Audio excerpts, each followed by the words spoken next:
Guys, this guard your heart thing, this affects us too.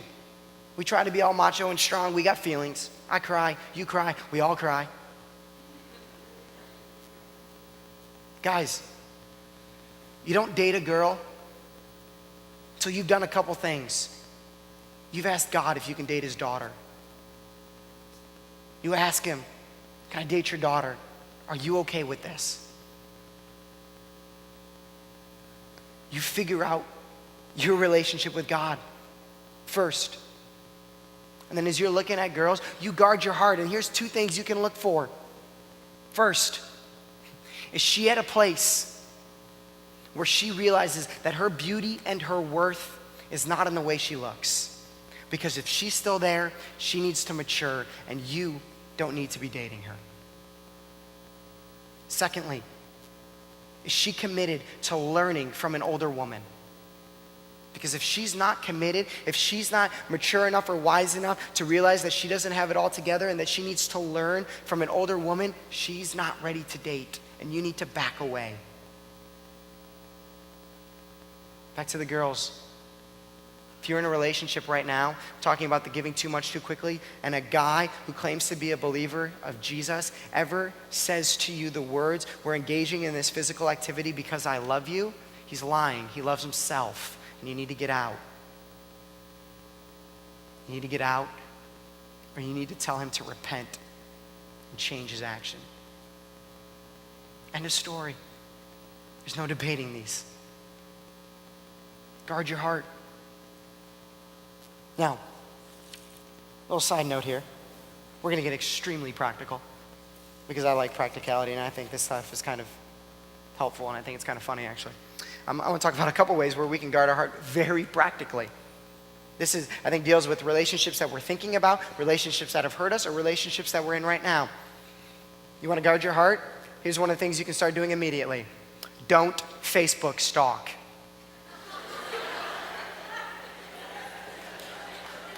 I'm 100% serious. Don't Facebook stalk, okay? You get on and you're like, why didn't they invite me to that? They got all these pictures of being at the pumpkin farm. How come I'm not at the pumpkin farm? And then you just get ticked off and you're mad.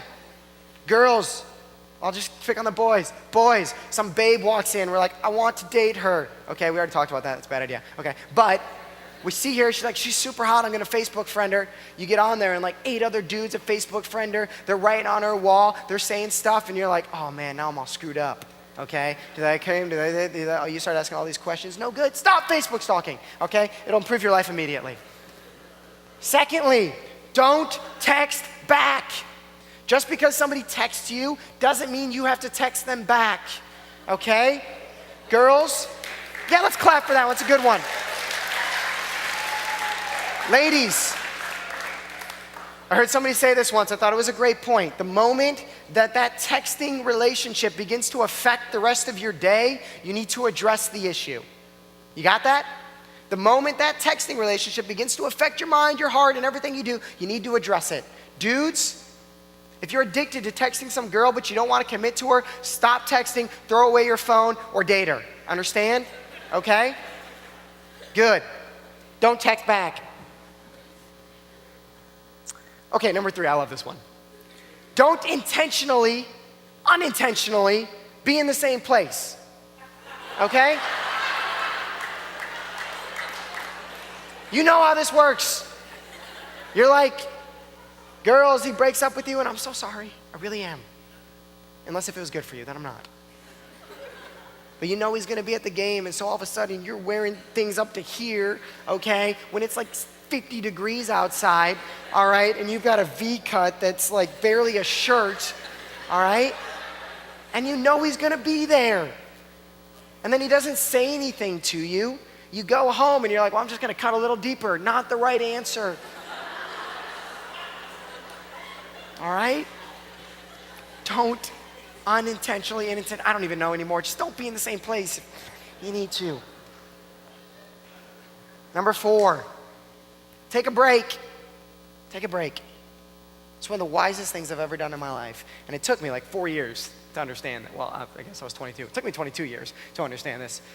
And that was I was in a moment and at a time, it was kind of like a relationship thing going on, and I had expressed deep interest that wasn't necessarily reciprocated, and I knew that the next 48 hours of my life was going to completely revolve around this person, and that they were going to be there, and I just decided I'm not going to go. That's my responsibility for right now. I'm going to take a couple days, and I'm going to go somewhere else by myself. I'm going to reconnect with God. I got back, and I was great. I was over it. I guarded my heart because I just took a break, all right? When I was in high school, I called these mental health days. You just take a day off. If someone's breaking your heart or whatever, so you don't have to see them. Take a little break. Guard your heart. Number 5, don't keep talking about it, okay? You become the person who broke up with their girlfriend because that's the only thing you talk about. This happened, this happened. Every person you meet, you get right back into the conversation. It's just not smart. You keep bringing it up, you're never going to get over it. What you need to do is find one person that you can puke all over. Tell them everything. Tell them how it hurt you. Tell them how it made you think of your, I don't know, whatever else, okay? And just puke on them. Give them everything. And if you need to talk about it again, call them back up and tell them. Don't tell everybody. Don't keep talking about it. Guard your heart. Lastly, okay, don't create false signs that mean you're supposed to reconnect. So, you're walking down Levis Commons and a leaf falls, and you're like, oh my gosh, the first time I met her, there were leaves. And it falls right in front of Starbucks. And you're like, our third date was at Starbucks. Pumpkin spice lattes are on sale, and we carved pumpkins on our 7th date. I need to text him. No, you don't. It's called coincidence, okay? Don't do that to yourself. Move on. Guard your heart. Guard your heart. Take these exceedingly practical options. Facebook activity should decrease 25% tonight, all right?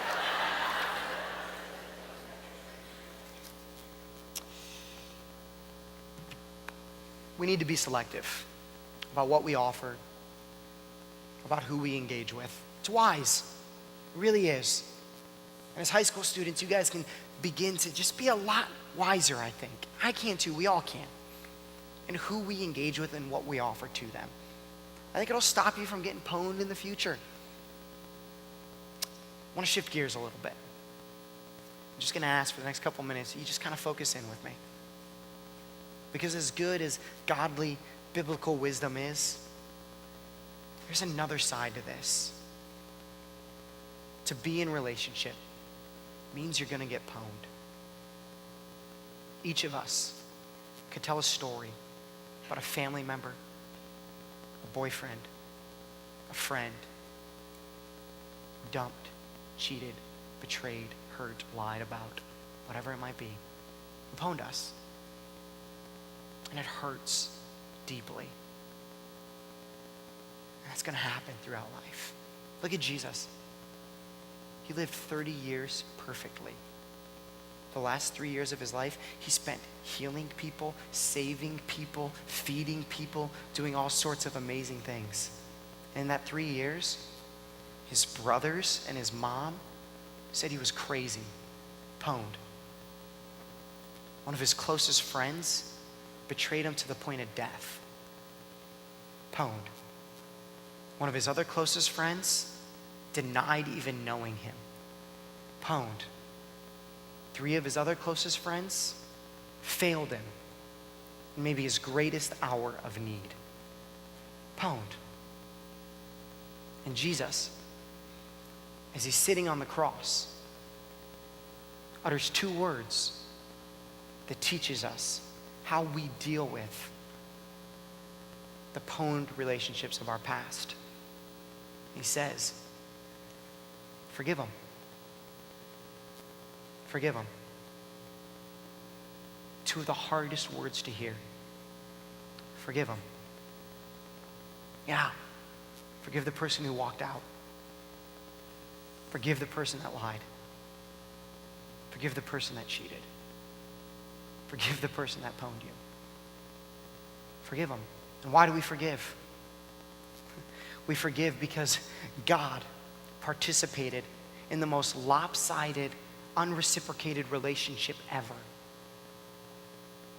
God, who was perfect, who created everything, sent his son so that we could reconnect, only for us to repeatedly reject him, to give him the middle finger, to tell him to back away from our lives, to not live up to his perfect standard, to destroy our relationship with him. We showed him zero love, yet he went to the cross.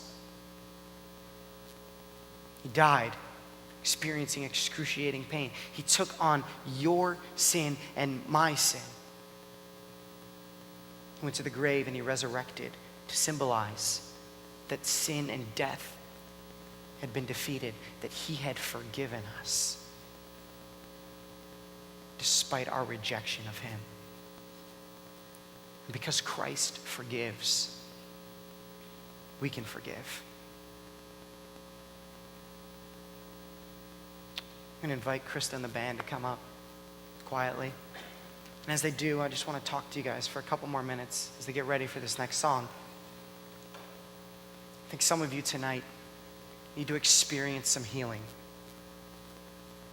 You've been pwned pretty bad. And it's time to forgive.